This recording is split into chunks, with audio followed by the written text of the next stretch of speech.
Well, hi guys, welcome back to my channel. Thank you guys for watching another one of my videos. I'm really excited to bring you guys this video today, and I actually have some notes with me because this might end up being a long video, but it's one that you guys already asked me for, and it is about the movie Hustlers. And this movie is coming out next week, so I wanted to bring it to you guys. I actually wanted to do a video a while ago. As soon as I heard about the movie, I was already posting about it, and I already was talking about it with you guys. But there has been so much new stuff that's been coming out this week leading up to the release of the movie that I'm like actually really happy I waited, because there's a lot of tea, and also a lot of exclusives with the actresses in the movie and everything like that. So just to break down what the movie is actually about, I have my notes with me, so that's why I'm looking down and I have notes all about the movie. So the first thing is that this movie is actually based on a New York Magazine article, and you could find that at New York Magazine. Just search it, Hustlers at Scores by Jessica Pressler, and that's the name of the article.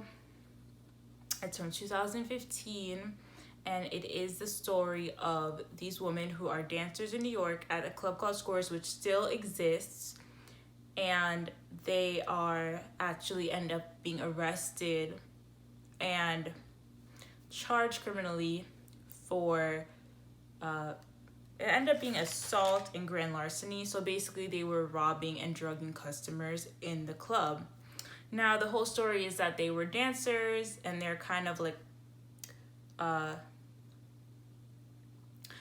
they're more like of a less privileged people. They're not underprivileged, I wouldn't say by any means, and they are like racially ethnic. Rosalind Kao, who it's based on, is Cambodian, like South Asian, and then Samantha Barbosh. I'm not really sure what her ethnicity is, but she's the one who's getting played, allegedly getting played by J-Lo, who, and we all know J-Lo's Puerto Rican, right? So let's go to the beginning. So Rosie is Cambodian. She has these poor grandparents. She's supporting her grandparents. She doesn't make enough money, so she decides to become a dancer. Okay, and then the other main character is Samantha Fox, or Samantha Barbosh, but she goes by Sam Fox. And they actually compare in the article to Gordon Gekko. So if you know about like the movie Wall Street, then you know about Gordon Gekko. And Jessica Pressler actually throughout the whole article compares these women to the Wall Street guys, the guys on the floor. And it's so comparable, because dancing is so harsh and you really have to be a shark. And these women definitely were that. They're definitely just like the guys on Wall Street. Okay. So Samantha Barbosh, she was a little bit of an older dancer. She was in her 30s. That's what the movie states. And then they say, I saw a clip from the actual film, like a trailer, and it said that she was started dancing in 93. And this all happened in about 08, like right around the time of the recession. And I guess that will make her in her 30s, probably in her late 30s. Even if she started at 18 in 93, and then she'll probably be in like her mid to late 30s by 08. So she was almost on the end tail of her career of dancing, per se, and she was really good at cultivating younger women. Constance Wu is playing Destiny. So Destiny is supposed to be playing the role of Rosalind Kao, or she's called Rosie in the New York Magazine article. So actually, Rosalind Kao is active, and she is on social media, and she does confirm I actually follow her, and I've been watching her stories and everything, and she has been to all the premieres, and she's in a Toronto Film Festival. So yes, Rosalind Kao has like confirmed that Constance Wu as Destiny is a character based on her. What they have not confirmed, and this is a little bit of a scandal, is that J-Lo's character Ramona is actually Samantha Barbosh, and it's supposed to be her. Now, Samantha Barbosh has not been paid, she's not been compensated, none of that for this movie, and she is planning on suing, and I know she wants to go forward with the lawsuit. She probably wants to wait, and her lawyers probably want to wait until they see how much the movie actually makes and see like, okay, what should she be getting for her likeness in the movie. It's kind of unfortunate to me that they wouldn't pay her. I know that she probably is someone who's a little bit more difficult to get along with. As I go on with the story from the magazine, you'll understand why. But at the same time, like, it's her likeness.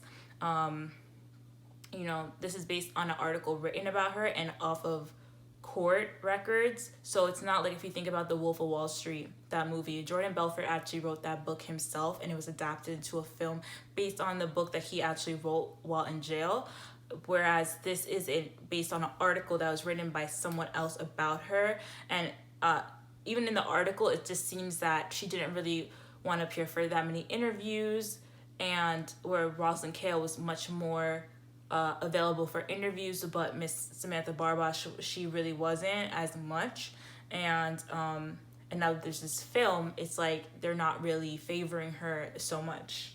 Okay, the next thing is that, so Miss Barbosh, Samantha Barbosh, she was in her 30s at the time when this all happened in 2008, and she's getting played by J-Lo, who's 50. That's another thing I want to talk about this film, and I think they did a good job on diversity. So they have age diversity, and they have size diversity, even though that's like another story. And then they have as well race diversity, right? So they do have an Asian character, Hispanic characters, white characters, black characters, and they do have that diversity there. Also, Lizzo is in this film. Lizzo is obviously a plus size person. New York City is such a harsh place to dance, and they really are not body positive in any way. Even in the black areas, they're even worse in the black areas. Like, you have to actually have a plastic surgery before you even work there, much less in the white areas you have to be super skinny. And it's a very hard game. I'm happy that they added that size diversity to the film, and that's the way we probably wish it could be, but that is really like not the way New York actually is. Basically happening during the 2008 recession. And during that time, like, everything was slow, especially Wall Street. So if they're getting most of their customers from Wall Street, and Wall Street's like actively crashing, then yeah, like, it's gonna be a harsher blow to the clubs. So what these girls were doing was going outside of the club and doing outside sales. And so they would go into bars or restaurants and find guys and bring those guys back into the club. They would call this fishing. So when they would go fishing, they would go outside of the club, and in other words, this is called outside sales, this is called marketing, but they call it fishing, which I don't know if the dancers themselves actually called it fishing. It sounds kind of bad. I think it's more of the author and the screenwriters of this film. And at this time, because the clubs were so slow, they were really relying on the dancers themselves to bring in regulars, because the clubs weren't getting enough customers in. So if the dancers could go outside the club and build reputation with the people in the area, then they would actually bring in regulars, and they would make the club more money, while also making themselves more money. So that's really how it was working at the time. Now, Samantha Barbosh, a lot of people have DM'd me this, like, that she denied basically even being a dancer. So this was explained more, and I have one friend on social who actually danced with these women, and she said she was definitely a dancer, but basically she didn't go on stage. So in every club, there is a girl who just doesn't go on stage. She only does VIP rooms. She never goes on stage, and that was Samantha Barbosh. So when you go into the film and you have J-Lo like teaching Constance Wu how to pole dance, like, that specifically would have never happened. Like, I think they're adding that in for some like Hollywood magic or something, but these girls did not pole dance. They didn't care about that. They cared about the money, and they wanted to go and get their customers and bring them into the club, and that's how they made their money. Okay, they didn't care about pole dancing and right hook and left hook like in the trailer. I never even heard of that in my life, so I don't know about pole tricks. Like, I know how to make myself look good as a dancer, and that's it. So during this recession time, everyone was like having trouble making money, but Samantha had the biggest work ethic out of everyone and actually knew the game more than anyone, and she created basically a stable of women. So she had dancers, current dancers, former dancers, and full service basically on her team, and they would all go out into the bars and find people. And when they would even, they would do full service, but like Constance Wu's character and Rosalind Kao, like they claim they did not, and I believe that for sure. And Samantha said the same thing, that she didn't do full service, but they did like basically contract girls to do that, who would do it normally. Okay, so when they would bring customers in the club, they would run up credit cards a lot. So they would run up credit cards 50K, 100K, 300K, and that's what I've been reading from different sources, from the article in the New York Magazine as well as in the New York Post, and interviews with Barbosh and Kao. They would run up the credit cards a lot. Now, basically, Samantha Barbosh was, in the New York Magazine article, they characterized her as not having business sense, even though like she basically set up the entire operation. But it's certain things that she did not have business sense about, such as when a customer told her that his credit card limit was $50,000, she ran up the card $50,000. And if anyone knows that, you're not supposed to run your credit card up to the exact limit on the card. So she was just trying to scam him for one day, when that could have been a repeat customer and they could have made money off of him in the long run. But instead they lost him because he completely lost trust in them. He didn't think they were actually going to run his card up to $50,000. And that is kind of crazy. These guys did have a lot of money. They're on Wall Street. They do million and billion dollar deals on Wall Street every day. These guys, some of them make, $10,000, $20,000, $30,000 a day. So to them, that might not be so much money. But at the end of the day, you want to build some type of trust level with your customers. And that's what Samantha Barbosh was lacking, that Rosalind Kao tried to bring back. Rosalind Kao also described her look as she did not look like a dancer. She looked more like a girl next door, which is completely true. She is South Asian. She's gorgeous. She does look like a girl next door more than Barbosh, because Barbosh, she has huge boobs. She has a big fake lips. And, she does look not even like a dancer, but like a character more than, Kao was just very pretty. Kao was really able to build more trust with the customers, but in the end of the day, they were still running up customers' cards so much to the point that it was getting out of control. So at some point during all this, they started actually giving customers water with Molly and ketamine, like also known as, I think, Special K. I'm not really sure, like I'm not into drugs like that, but I've heard of Special K and Molly, and that those are drugs that will like, really make you want to, like, I guess, party harder than you already are. And they gave those drugs to customers if they didn't agree with the spending limit, or if they wanted the customers to spend more. And that's really, to me, where they crossed the line. Like, every dancer, that's like the whole goal of dancing. Like, there's some people who people just throw money freely on, but there's sometimes that you really actually have to do hustles and work and, get someone to spend more money on you. And, it doesn't matter if it's $1,000 or $20,000 or whatever they have, but when you get to that point where you're drugging someone and like forcing a signature and forging signatures and all that, that is where you draw the line into, being illegal. And I can't stand by that. I don't stand by that, by drugging people.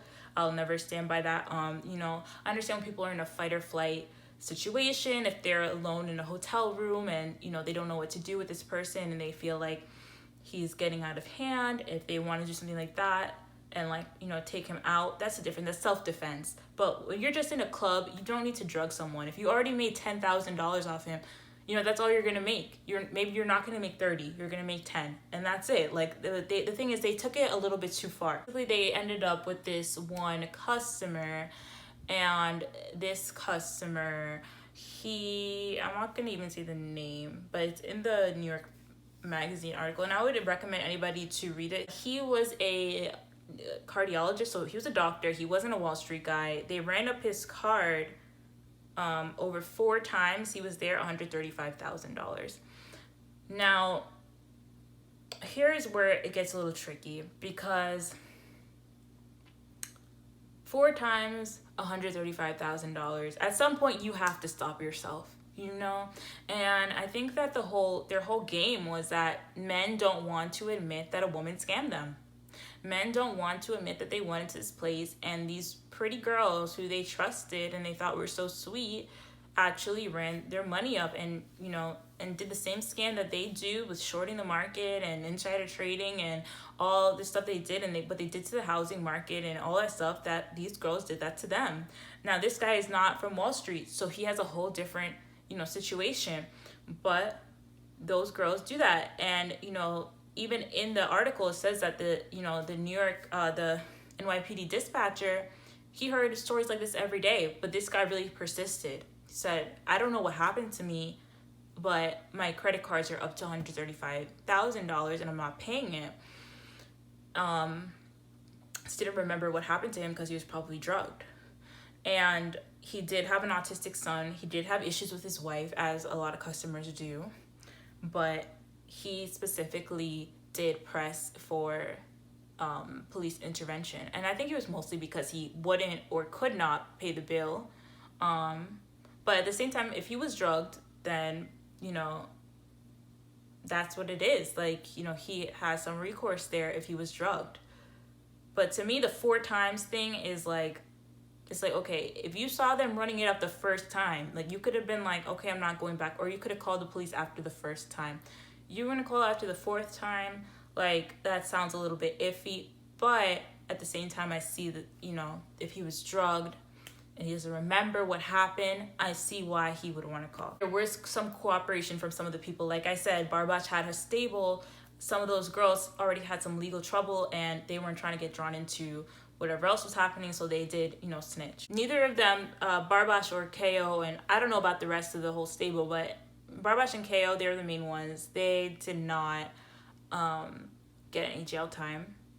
Barbach got 5 years probation, and it was a grand larceny and assault. And then KO also got pled guilty for grand larceny assault, but served no jail time. Both of them have books coming out. You can look at Rosalind KO on Instagram, and her book is linked there. And then Miss Barbach, Samantha Barbach, has a book coming out. It's called Underscore, and it should be coming out later this month. I saw that in a New York Post article. I don't know where that's linked. I haven't seen her on social media anywhere. About the movie, and so that's basically the backstory of everything. So let's talk about the movie a little bit. So, like, as I said, it's a very diverse cast. It's a Hollywood cast. A lot of big stars. So you have Constance Wu as Destiny, Jennifer Lopez as Ramona. You have Julia Stiles as Elizabeth. I feel like Julia Stiles is playing the reporter from what I've seen in clips, so I'm not 100% sure. You have Keke Palmer as Mercedes. Keke Palmer obviously is a black girl. We don't know, from the story if there were any black girls.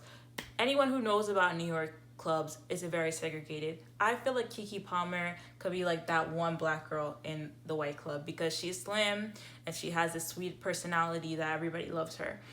We have Lily Reinhart as Annabelle. We have Cardi B as Diamond. So everybody wants, Cardi B is a big draw for this movie because everybody knows she's a dancer and she was a former dancer in New York City, so she is a big draw to the movie. We have Lizzo. Lizzo has a small role. Madeline Brewer as Dawn. I love Madeline Brewer. She was in Cam. She was a star of that Cam movie, which is based on Cam. Cam Girl, I believe, is the book. Cam Movie is the movie. Cam Girl is a book by a former Cam girl. If you guys haven't seen Cam yet, go watch it. It's on Netflix. It's an amazing movie. So it's like creepy, scary, but really good. Written by a Cam girl. The Cam girl has a book out now, and you guys should all see that. Madeline Brewer is the star of that, and she's also in this movie Hustlers. We have Trace Lysette. Now, Trace Lysette is playing Miss Tracy in the movie. And Trace Lysette is a transgender woman. And she is also in Pose. Also, I believe in Transparent, that show. And she is well known in the ball world.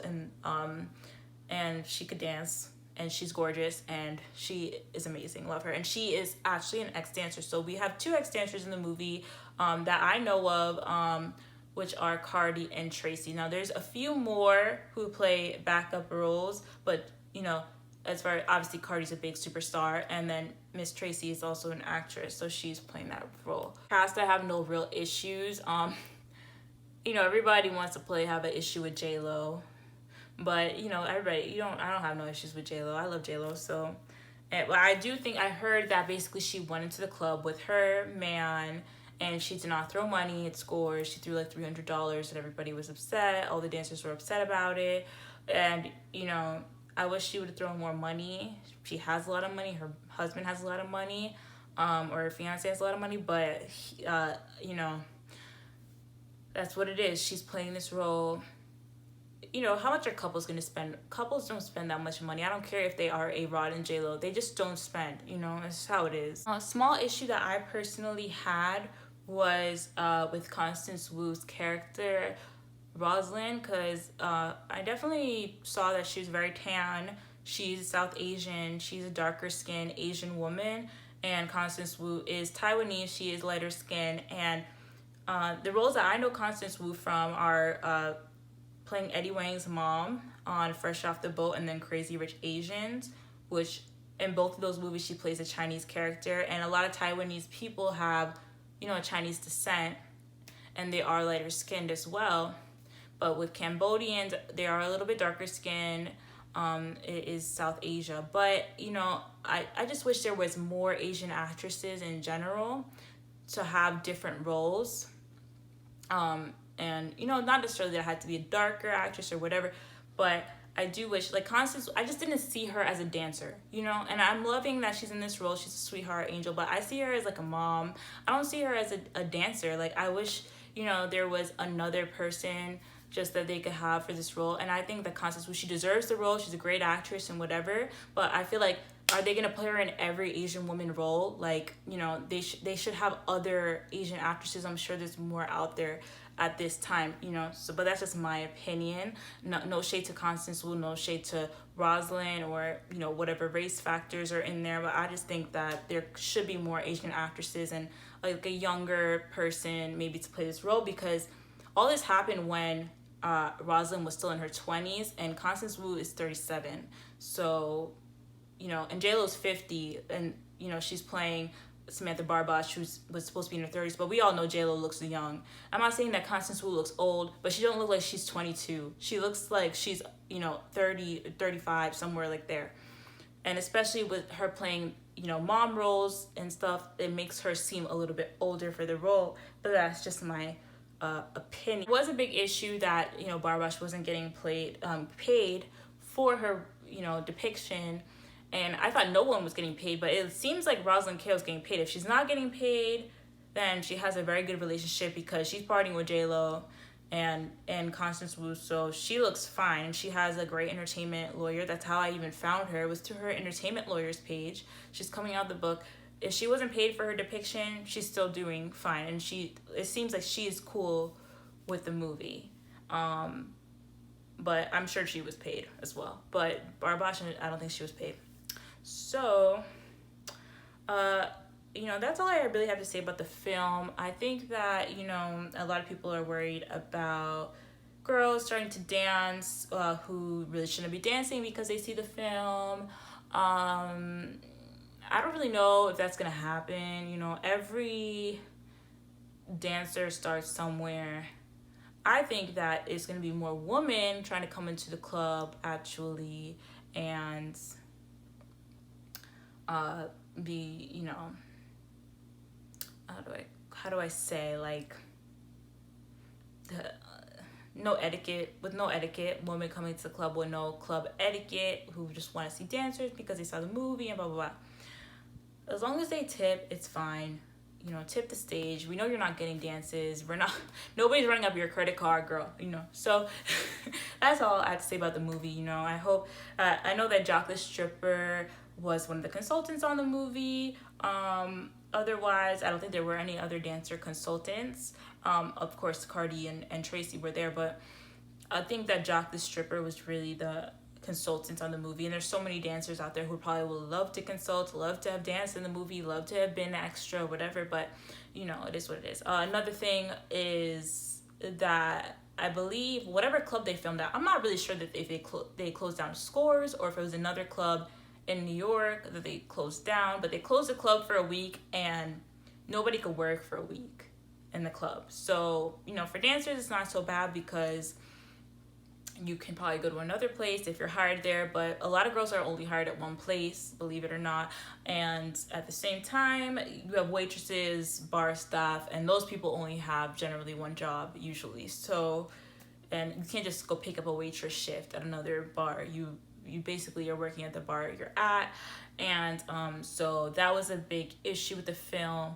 At first first of all, when I first heard this movie was getting filmed, I read the article. I loved the article. I was like, I thought it was a really strong depiction of dancers.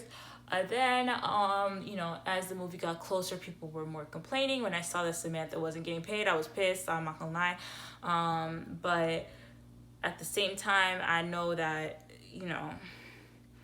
that's just how it goes sometimes. If she's sued, she doesn't get her money because it's definitely depicting her. Like, there's no question. So, overall, my rating is, you guys go watch it.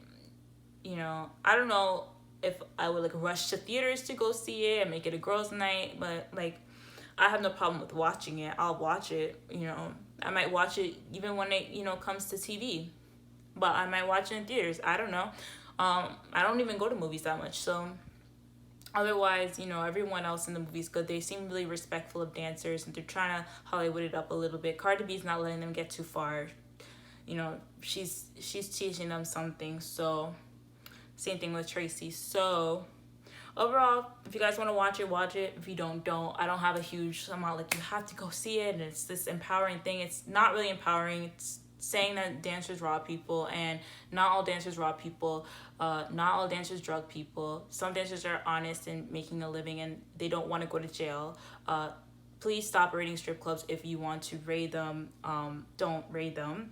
And no one's doing anything illegal in clubs, and leave girls alone and let us make that money, and that's it. All right, so thank you guys for watching my video. Love you guys. You could follow me on social at the links below, same as the username, and I'll see you in my next video.